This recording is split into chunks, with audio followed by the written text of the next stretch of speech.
अस्सलामुअलैकुम। Algebra group theory का lecture number 10। इसमें हम डिस्कस करेंगे कोशेंट ग्रुप और फैक्टर ग्रुप। कोशेंट ग्रुप और आर फैक्टर ग्रुप, इसकी डेफिनेशन है let G be a group and H be the normal सब group of G, then the set G by H is equal to A H such that A belongs to G is a group under the operation AH into BH equals to ABH is called quotient or our factor group। यानी हमारे पास जो in simple word में मैं अगर आपको बताऊं कि जो क्वोशंट ग्रुप है या फैक्टर ग्रुप है वो क्या होता है कि अगर कोई हमारे पास ग्रुप है जी, तो उस ग्रुप का जो हमारे पास सब ग्रुप है एच, लेकिन वो सब ग्रुप नॉर्मल होना चाहिए। अब नॉर्मल की हमारे पास एक और कंडीशन भी थी कि उसका इंडेक्स 2 होगा तो वो लाजमी नॉर्मल होगा। इसके अलावा नॉर्मल की ये भी कंडीशन थी कि अगर हमारे पास लेफ़्ट और राइट साइड से ये सेम वैल्यूज़ हो, सेम आंसर्स हों, तो हम कहेंगे कि ये हमारे पास नॉर्मल है। लेट्स सपोज हम ये कहते थे कि अगर हमारे पास ए एच और एच ए का आंसर सेम आया तो फिर हम कहते हैं कि वो नॉर्मल है। तो अगर हमारे पास ऐसा एक सब ग्रुप है जो कि नॉर्मल है, तो उस वक्त हम उसका ये वाला क्वोशंट ड्रॉ कर सकते हैं, हम ये क्वोशंट बना सकते हैं। हम इसको लिखेंगे G by H equals to A H, और यहाँ से ये जो ए हमने लिया स्मॉल ए, ये जो है वो जी का एलिमेंट होगा, तो उसको हम इस तरह से राइट कर सकते हैं। अब इसकी एक एग्जाम्पल देख लेते हैं। लेट्स सपोज हमारे पास S3 है, A square B A square B, and हमारे पास सब ग्रुप है ए स्क्वेयर। अगर हम इसे चेक करें तो हमें पता चलता है कि ये हमारे पास क्या है, नॉर्मल है। तो हम इसके लिए अब देखते हैं कि अब हम इसको कोशेंट या फैक्टर ग्रुप बनाने के लिए हम क्या कर सकते हैं। लेट्स सपोज अगर नॉर्मल की कंडीशन है तो हम उसमें ये देखेंगे कि अगर मैं ए को ऑपरेट करूँ इस एच के साथ, यानी कि अगर मैं ये कहूँ कि ए एच है तो उसका क्या हमारे पास होगा, जब ए एच है तो हम ये सारा एच है इसके साथ ए को ऑपरेट करेंगे और लेफ़्ट साइड से करेंगे। मैंने लास्ट लेक्चर में ब्रीफली बताया हुआ है। तो हमारे पास ये क्या होगा, यहाँ से ये ए हो जाएगा, ये वाला ए स्क्वेयर हो जाएगा, और ये जो ए स्क्वेयर है ये ए ऑपरेट होने पर ए क्यूब देगा, और ए क्यूब हमारे पास आइडेंटिटी होती है। और लेक्चर नंबर 3 में मैंने कैलिस टेबल भी बनाया हुआ है S3 का, जिसमें आपको ये सारी डिटेल्स भी मिल जाएंगी। अच्छा, इसी तरह से हमारे पास हम इस सारे को ड्रॉ कर लेंगे, लेकिन मैं ए बी का फिर से बता दूं कि लेट्स सपोज हमने ये वाला एक एलिमेंट लिया है और हम इसको एज के साथ ऑपरेट कर रहे हैं, तो हम क्या लिखेंगे, यहाँ पर ये ए बी हो जाएगा। जब इसके साथ ऑपरेट करेंगे तो ए बी ए होगा, जब इसके साथ ऑपरेट करेंगे तो ए बी ए स्क्वेयर होगा। अब चूंकि हम जानते हैं कैलिस टेबल S3 के बारे में कि S3 में हमारे पास जो बी ए होता है वो बराबर होता है ए स्क्वेयर बी के, और सेम अगर हम ए बी लें तो ये हमारे पास बराबर होता है बी ए स्क्वेयर के। अब मैं इसको यहाँ से चेंज करूँगी, मैं ए बी को चेंज करूँगी तो ए बी ए स्क्वेयर के बराबर है, तो मैं यहाँ से लूँगी, ये हो जाएगा बी ए स्क्वेयर ए, और अगर इस ए बी को चेंज करूँगी तो ये भी मेरे पास होगा B A square and A square. अब अगर हम इसे देखें तो ये हमारे पास हो जाएगा ए बी, ये तो वैसे ही है। जब हम इसे देखेंगे तो ये ए स्क्वेयर और ए, ये हमारे पास ए क्यूब होगा, जो कि क्या बना देगा, आइडेंटिटी बना देगा, तो हमारे पास जस्ट बी आएगा। और यहाँ से ये ए स्क्वेयर ए फोर होगा, जिसमें ए थ्री जो है वो आइडेंटिटी हो जाएगा, जस्ट ए के बच जाएगा, तो हम यहाँ पे लिखेंगे बी ए। अच्छा, इस सब को बनाने का मकसद क्या है, इस सब को बनाने का मकसद ये है कि हमारे पास ये जो कोशेंट या फैक्टर ग्रुप है, हम इसके लिए ये कह सकते हैं कि ये collection of all distinct cosets of normal सब ग्रुप ऑफ जी, ये भी हो सकता है।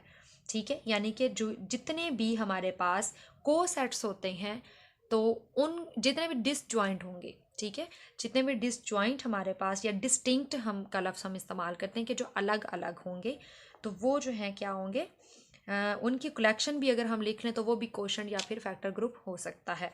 तो इसीलिए मैं सबसे पहले इसके क्या कर रही हूँ, कोसेट्स फाइंड आउट कर रही हूँ। जब ये कोसेट्स फाइंड आउट हो जाएंगे तो हम उस डेफिनेशन के अकॉर्डिंग जो है हम इसको लिख सकते हैं।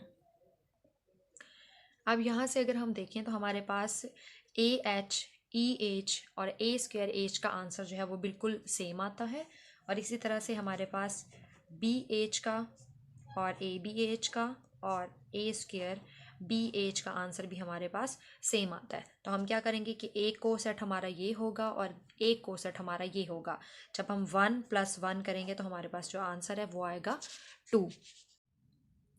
collection of all distinct cosets of a normal subgroup of G, और हमारे पास ये होगा G by H। हम इसको लिख सकते हैं यहाँ पर भी कि यहाँ पे हम वो एलिमेंट्स लेंगे या वो वाले सेट्स लेंगे जो कि हमारे पास कलेक्शन होगी ऑल डिस्टिंक्ट कोसेट्स की।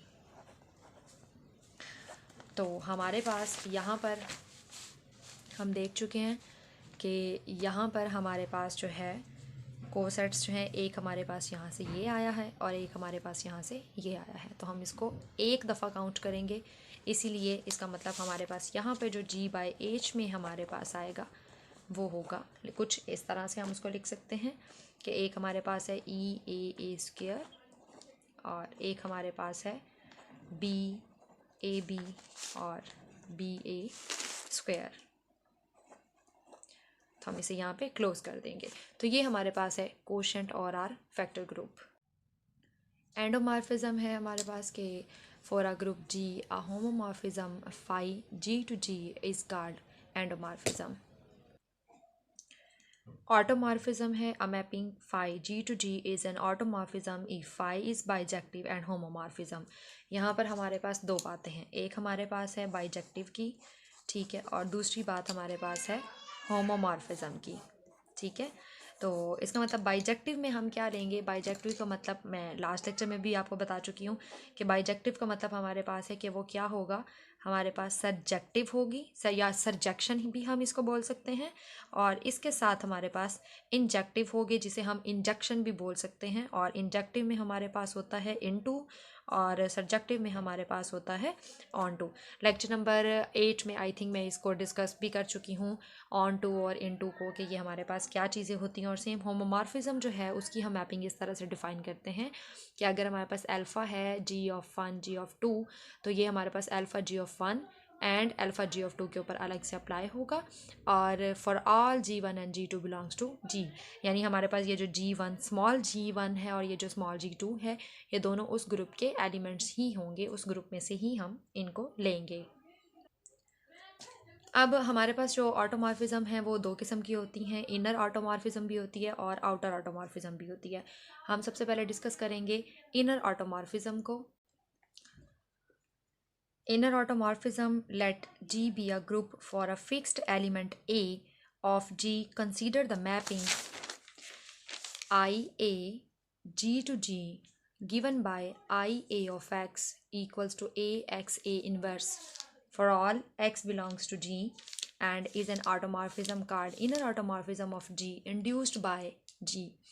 इनर ऑटोमॉर्फिज्म हमारे पास क्या होती है, सिंपल मैं आपको ये बताती हूँ कि हमारे पास ये एक मैपिंग है, ठीक है, और इसमें आई ए ऑफ एक्स, यानी ये जो हमारे पास ए एलिमेंट है, ये जो हमने सबस्क्रिप्ट में लिखा है, ठीक है, ये जो मैंने नीचे एलिमेंट लिखा हुआ है, ये हमारे पास क्या होगा, ये फिक्स्ड एलिमेंट के लिए होगा, यानी हम फिक्स कर लेंगे कि हम इस एलिमेंट के लिए इसको फाइंड आउट करना चाह रहे हैं। और ये जो एक्स होगा ये हमारे पास कहाँ से लिया जाएगा, जी से लिया जाएगा। और इसको हमने इसकी नोटेशन क्या है या उसने इसको डिफ़ाइन किस तरह से किया है, तो उसको डिफ़ाइन इस तरीके से किया हुआ है, हमारे पास है ए एक्स ए इन्वर्स, यानी कि जो एलिमेंट हमारे पास यहाँ पर होगा उसका इन्वर्स हम इधर अप्लाई करेंगे, और ये जो होगा ये एक्स, ये वो एलिमेंट होगा जो हम जी से लेंगे, और हम इसको अप्लाई करते जाएंगे और फिर फाइनल आंसर की तरफ बढ़ेंगे। तो एक एप्लीकेशन से देखते हैं। मैं एग्जांपल लेती हूँ S3 की। हमारे पास है A square B A B and A square B. इसमें मैंने आपको पहले ही बता दिया है कि all automorphism of S3 are inner automorphism. अब वो किस तरह से पता चला, इसके अकॉर्डिंग, इस डेफिनेशन के अकॉर्डिंग। अब क्या करेंगे, हमने आई ए ई किया, मैंने ये ए एलिमेंट एक फिक्स कर लिया, और ये जो मैंने यहाँ पर ब्रैकेट के अंदर एलिमेंट लिखे हुए वो हमारे पास क्या है, एक्स की जगह पर है। तो जब हम ये लिखेंगे तो इस तरह से, जब इसके साथ राइट किया तो ये देखिएगा, ये जो ए था, इस ए की वजह से मैंने इन दोनों को फिक्स कर दिया, क्योंकि ये उसका इन्वर्स है और ये वो एलिमेंट ए है ये, लेकिन ये जो ये वाला हमारे पास ए है वो ये वाला है, ठीक है। तो अब यहाँ से क्या होगा, ए इन्वर्स और ए हमारे पास क्या हो गया, आइडेंटिटी हो गया, ए के हमारे पास यहाँ पर बच गया। अब यहाँ से जब हम ए स्क्वायर लेंगे, मैंने एक और एलिमेंट लिया S3 से, ठीक है, ए स्क्वायर लिया, तो इसका भी वही है कि हमने ये ए भी लिख लिया इस ए की वजह से, इस वाले ए की वजह से ए भी लिख लिया, ए इन्वर्स भी लिख लिया, दरमियान में हमारे पास एक्स की जगह पर क्या है, ए स्क्वायर। ए इन्वर्स को जब हम ए के साथ ऑपरेट करेंगे तो हमारे पास एक ए आएगा और ये हमारे पास ए स्क्वायर हो जाएगा। या हम यूँ भी कर सकते हैं कि ये जो हमारे पास ए और ए स्क्वायर है ये ए क्यूब होगा, और ए क्यूब हमारे पास आइडेंटिटी होती है, और ए का जो इन्वर्स होता है वो ए स्क्वायर है, तो हमने इसको ए स्क्वायर राइट कर लिया। सेम अब जब हम बी के लिए लेंगे तो देखिएगा मैंने ए और ए इन्वर्स लिख लिया, और यहाँ पर हमारे पास क्या है, बी है। तो अब हम इसको सिंप्लीफाई करेंगे। देखें, अगर मैं चेंज करना चाहूँ, मैं इस ए बी को चेंज करना चाहती हूँ, तो हमारे पास क्या होगा, ए बी जो है वो बी ए स्क्वायर के बराबर होगा। अभी भी मैंने आपको बताया है, और यहाँ पर ये हमारे पास ए इन्वर्स होगा। एंड सेम यहाँ से हमारे पास क्या होगा, बी ए आ जाएगा, और बी ए जो है वो बराबर होता है ए स्क्वायर बी के।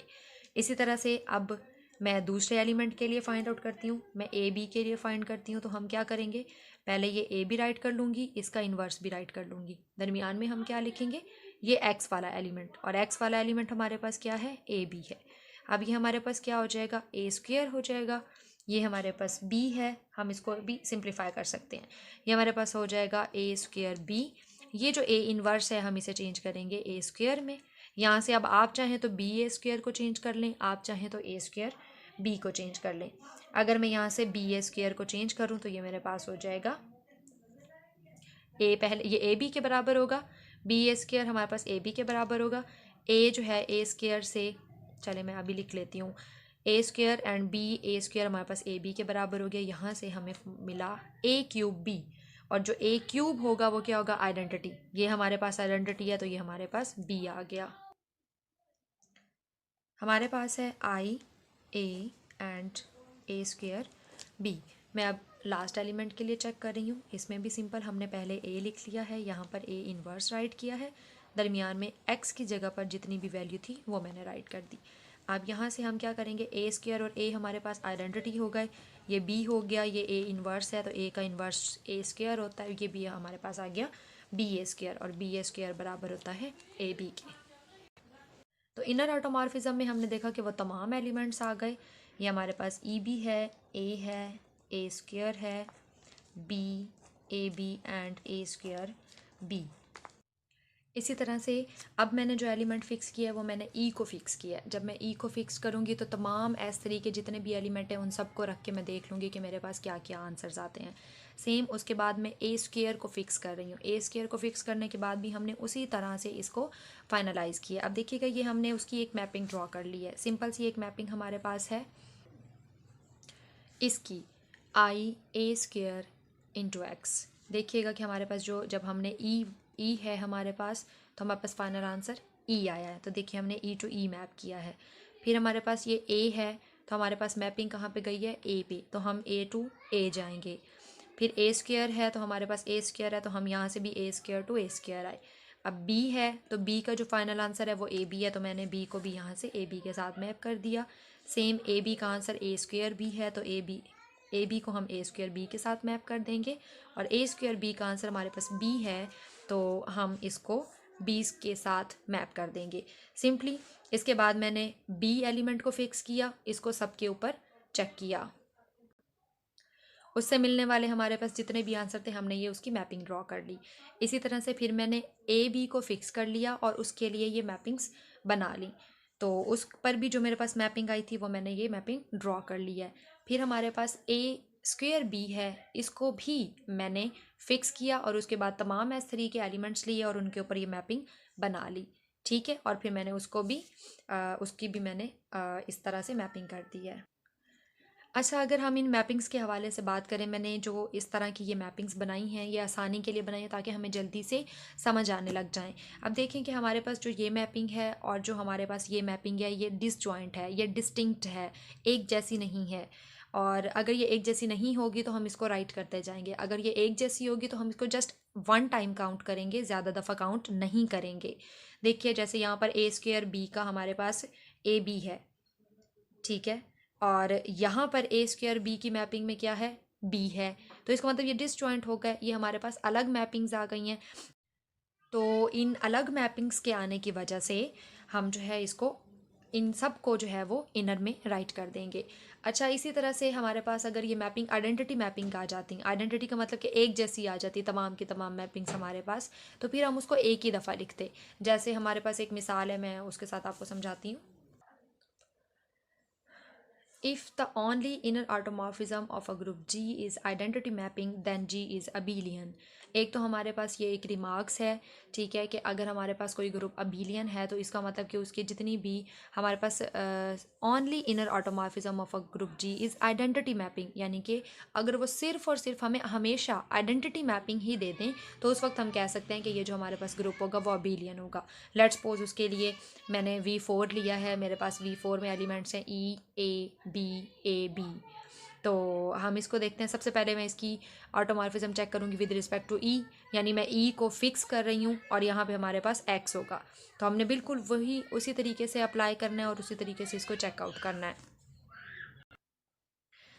देखें, हमने जब ई से लिया, यानी कि जब मैंने ई एलिमेंट लिया तो मेरे पास ई है, जब मैंने ए एलिमेंट लिया तो मेरे पास ए है, जब मैंने बी एलिमेंट लिया तो बी आया आंसर, जब ए बी लिया तो मेरे पास ए बी आ गया। इसी तरह से अब मैं इनर ऑटोमॉर्फिज्म लेना चाह रही थी विद रिस्पेक्ट टू ए, यानी कि मैं ए को फिक्स कर रही हूँ और बाकी एलिमेंट्स के लिए मैं इसको चेक करूँगी। इसी तरह मैंने ए की मैपिंग्स ले ली, यानी कि ए एलिमेंट को फिक्स करके। तो हमारे पास तब भी देखें ई का ई है, ए का ए है, बी का बी और ए बी का ए बी। जब मैंने बी को फिक्स किया उसके बाद मैपिंग्स ली तब भी मेरे पास ये सारा आ गया, ये आइडेंटिटी मैपिंग है। जब मैंने ए बी को फिक्स किया तब भी मैंने मैपिंग्स ली तो मेरे पास ई का ई, ए का ए, बी का बी और ए बी का ए ही आंसर आया। यानी कि हमारे पास तमाम की तमाम जो हैं जितनी भी हमारे पास ये ऑटोमॉर्फिज्म हम बना रहे हैं, ये इनर ऑटोमॉर्फिज्म हमारे पास सब की सब एक जैसी मैपिंग है और वो भी आइडेंटिटी मैपिंग है। आइडेंटिटी का मतलब यही होता है कि वो चेंज ना हो, कि हम उसके ऊपर ये अप्लाई करें और अप्लाई करने के बाद हमारे पास वो अगर एलिमेंट चेंज नहीं हो रहा तो तब वो आइडेंटिटी कहलाता है, कि उसकी शनाख्त जो है वो चेंज नहीं हो रही। चूँकि ये तमाम आइडेंटिटी मैपिंग्स हैं और सबकी सबका एक जैसा ही आंसर हमारे पास आया है, तो हम इसमें एक ही टाइम राइट करेंगे। मैं उसको इस तरह से राइट कर लूँगी, ये हमारे पास इनर ऑटोमॉर्फिज्म हो जाएंगी। और चूँकि सिर्फ हमारे पास इनर ऑटोमॉर्फिज्म में आइडेंटिटी मैपिंग आई है तो इसीलिए हम कहेंगे कि हम जिस ग्रुप की भी इनर ऑटोमॉर्फिज्म ले रहे थे वो ग्रुप हमारे पास क्या है, अबीलियन है। और वो चूँकि V4 है तो हम V4 को तो पहले ही बहुत सारी चीज़ों से करके देख चुके हैं कि हमें ये अबीलियन ही मिलता है। लेकिन यहाँ पर भी, यानी अगर हम इस डेफिनेशन के अकॉर्डिंग चलें, अगर हम इनर ऑटोमॉर्फिज्म को लेकर देखना चाहें कि ये हमारे पास अबीलियन है या नहीं है, तो उस ग्रुप को हम अबीलियन कह सकते हैं अगर हम उसकी मैपिंग्स जो हैं वो आइडेंटिटी पा लें। दूसरी हमारे पास है आउटर ऑटोमॉर्फिज्म, और आउटर ऑटोमॉर्फिज्म वो होंगी जो हमारे पास इनर ऑटोमॉर्फिज्म नहीं होंगी। हमारे पास रिमार्क्स है the set I of G of all inner automorphisms of a group G is a normal सब group of automorphism of G. इसके लिए मेरे पास यही एग्जांपल है कि अगर हम इस तरीके एग्जांपल लेते हैं तो इसकी जितनी भी हमारे पास ऑटोमॉर्फिज्म है वो तमाम की तमाम इनर ऑटोमॉर्फिज्म है। और इनर ऑटोमॉर्फिज्म या का जो हमारे पास ये है, ये हमारे पास इनर ऑटोमॉर्फिज्म्स आ गई। तो चूंकि हर एक जो ग्रुप होता है वो अपने आप का सब ग्रुप होता है, तो इसलिए हमने देखा कि ये जो है वो इसके अंदर नॉर्मल होगा। तो इसलिए हम इस थ्योरम को, इस रिमार्क्स को, या ये हमारे पास एक थ्योरम है जिसे मैं रिमार्क का भी नाम दे रही हूँ। तो थ्योरम के हमारे पास जो हैं वो प्रूफ्स तो मिल जाते हैं बुक्स में, लेकिन एप्लीकेशंस का इशू होता है या कुछ एग्जांपल्स का इशू होता है कि वो मुश्किल से मिलती हैं। तो इसलिए मैं कोशिश करती हूँ कि मैं आप लोगों के साथ ज़्यादा से ज़्यादा एग्जांपल्स जो हैं वो शेयर कर सकूँ। मैं उम्मीद करती हूँ आपको आज का लेक्चर समझ आया होगा और आप अपने कमेंट के ज़रिए से फ़ीडबैक दे सकते हैं, और अगर आपको कुछ समझ भी नहीं आया तो आप वो पूछ भी सकते हैं। Thank you.